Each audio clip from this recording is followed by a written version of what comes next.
प्राचीन काल में एक बार महर्षि दुर्वासा के श्राप के कारण देवराज इंद्र अपनी सारी शक्ति और ऐश्वर्य खो बैठे थे। स्वर्गलोक का तेज खत्म हो गया था और देवता कमजोर हो गए थे। यह देखकर दानव शक्तिशाली हो गए और उन्होंने देवताओं पर हमला कर दिया।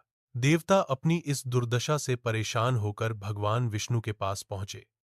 उन्होंने अपनी समस्या बताई और मदद मांगी। भगवान विष्णु ने उन्हें एक उपाय बताया, समुद्र मंथन। उन्होंने कहा कि समुद्र के अंदर अनेक दिव्य और अनमोल वस्तुएं छिपी हैं, जिनमें अमृत भी शामिल है। इस अमृत को पीकर देवता फिर से शक्तिशाली हो सकते हैं। लेकिन समुद्र मंथन करना देवताओं के बस की बात नहीं थी। इसीलिए भगवान विष्णु ने उन्हें दानवों से मदद लेने की सलाह दी। देवताओं ने दानवों से समझौता किया कि दोनों मिलकर समुद्र मंथन करेंगे और जो भी निकलेगा उसे आपस में बांट लेंगे। दानव लालच में आ गए और उन्होंने इसके लिए हां कर दी। मंथन के लिए मंदराचल पर्वत को मथनी और नागों के राजा वासुकी को रस्सी के रूप में इस्तेमाल किया गया। देवता और दानव मिलकर मंदराचल पर्वत को समुद्र में ले आए और वासुकी नाग को उसके चारों ओर लपेटा। दानवों ने नाग के मुख की तरफ और देवताओं ने पूंछ की तरफ से खींचना शुरू किया। मंथन शुरू होते ही समुद्र से सबसे पहले हलाहल विष निकला, जिसकी ज्वाला से तीनों लोक जलने लगे।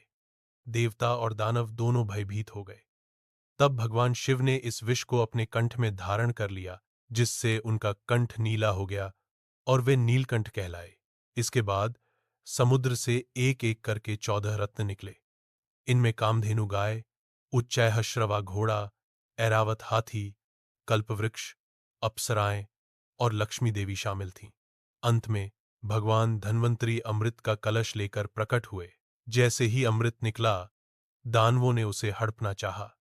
तब भगवान विष्णु ने मोहिनी रूप धारण किया और अपनी सुंदरता से दानवों को मोहित कर लिया।